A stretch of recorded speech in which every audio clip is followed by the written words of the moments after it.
बीच बिहार की सियासत से जुड़ी एक और बड़ी खबर आपके सामने रखे। विधानसभा चुनाव 2025 के लिए विपक्षी महागठबंधन में सीट बंटवारे की तस्वीर अब लगभग साफ होती दिख रही है। लंबी खींचतान के बाद घटक दलों के बीच सीटों का फॉर्मूला तय कर लिया गया है और इस फॉर्मूले के तहत महागठबंधन के 253 सीटों पर उम्मीदवार मैदान में होंगे। 143 सीटों पर आरजेडी चुनाव लड़ रहा है। कांग्रेस की बात करें तो 61 सीटें, 20 सीटें सीपीआईएमएल, 9 सीटों पर आपको बता दें कि सीपीआईएमएल है।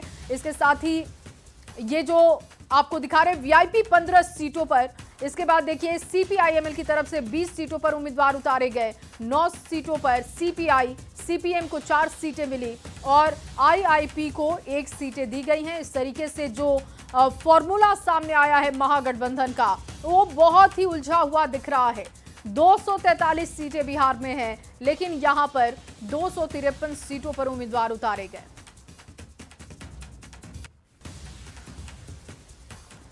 और वहीं महागठबंधन में कौन कितनी सीटों पर चुनाव लड़ रहा है, ये तस्वीर साफ हो चुकी है। साथ ही ये भी साफ हो चुका है कि अब कहां-कहां महागठबंधन में अपनों में ही जंग छिड़ी है। कुल 11 सीटें अभी महागठबंधन के नेता जहां पर दो हाथ करते हुए आपको दिखाई देंगे।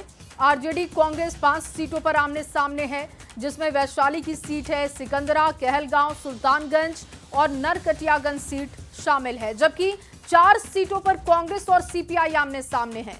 ये सीटें कौन सी हैं, ये भी अब आपको बता रहे हैं। देखिए बछवाड़ा की सीट है, करगहर की सीट, बिहार शरीफ की सीट, राजा पाकड़ की सीट है। कांग्रेस सीपीआई की टक्कर यहां पर दिखेगी। 2 सीटों पर चैनपुर और बाबू बरही की सीट। आरजेडी और वीआईपी के बीच भी भिड़ंत आपको यहां पर देखने को मिलेगी। तो 11 सीटें ऐसी हैं जहां पर अपनों में ही जंग होगी।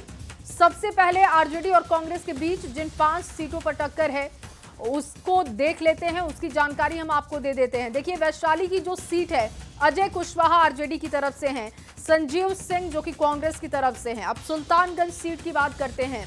आरजेडी की तरफ से चंदन सिन्हा मैदान में होंगे, लल्लन सिंह जो कि कांग्रेस की तरफ से चुनावी मैदान में है। इन दोनों की आपसी टक्कर आपको दिखेगी। कहलगांव सीट देखिए, यहां से आरजेडी के उम्मीदवार हैं रजनीश भारती वर्सेस प्रवीण सिंह कुशवाहा जो कि कांग्रेस की तरफ से उम्मीदवार है। नरकटियागंज सीट की अगर हम बात करें तो दीपक यादव आरजेडी की तरफ से चुनावी मैदान में, शाश्वत केदार गौतम कांग्रेस की तरफ से चुनावी मैदान में ताल ठोक रहे हैं। सिकंदरा सीट पर भी फाइट बहुत दिलचस्प है, अपनों की लड़ाई है। उदय नारायण चौधरी आरजेडी की तरफ से चुनावी मैदान में, जबकि विनोद चौधरी कांग्रेस की तरफ से चुनावी मैदान में है। महागठबंधन में अपनों से जंग में सीपीआई भी पीछे नहीं है और इसने भी 4 सीटों पर साथ ही कांग्रेस के खिलाफ उम्मीदवार उतार दिए हैं। ये सीटें अब आपके सामने रख रहे हैं। बछवाड़ा की सबसे पहले बात करते हैं। शिव प्रकाश गरीबदास जो कि कांग्रेस की तरफ से चुनावी मैदान में, सीपीआई के उम्मीदवार हैं अवधेश राय, ये आपको चुनावी मैदान में दिखेंगे। करगहर सीट पर भी देख लीजिए, संतोष मिश्रा कांग्रेस की तरफ से चुनावी मैदान में, महेंद्र गुप्ता सीपीआई की तरफ से आपसी लड़ाई इनसे लड़ेंगे। बिहार शरीफ की भी बात करते हैं, अमेर खान कांग्रेस की तरफ से, शिव प्रकाश यादव सीपीआई की तरफ से। राजा पाकड़ की सीट पर भी फाइट देख लीजिए, अपनों की लड़ाई यहां पर भी है। प्रतिमा दास जो कि कांग्रेस की तरफ से हैं और मोहित पासवान सीपीआई की तरफ से चुनावी मैदान में उतारे गए हैं। 2 सीटों पर वीआईपी आरजेडी आमने सामने है। ये सीटें कौन सी हैं ये भी आपको बताएंगे। देखिए कुल मिलाकर जो 11 सीटें हैं वहां पर अपनों की लड़ाई है और 2 सीट ऐसी है जहां पर वीआईपी आरजेडी आमने सामने है।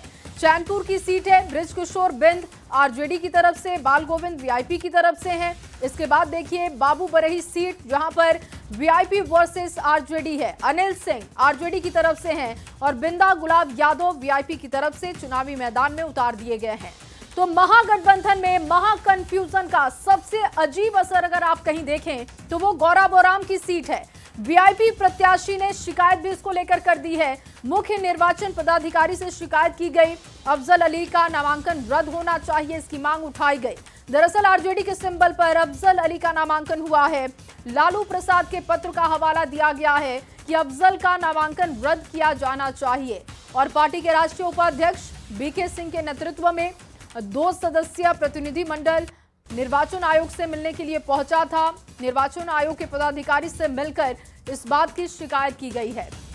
और ये जो तस्वीर आप देख रहे हैं, लेटर आप देख रहे हैं जो कि आरजेडी की तरफ से जारी किया गया था और ये जानकारी दी गई थी कि महागठबंधन की तरफ से ये सीट वीआईपी को दी गई है।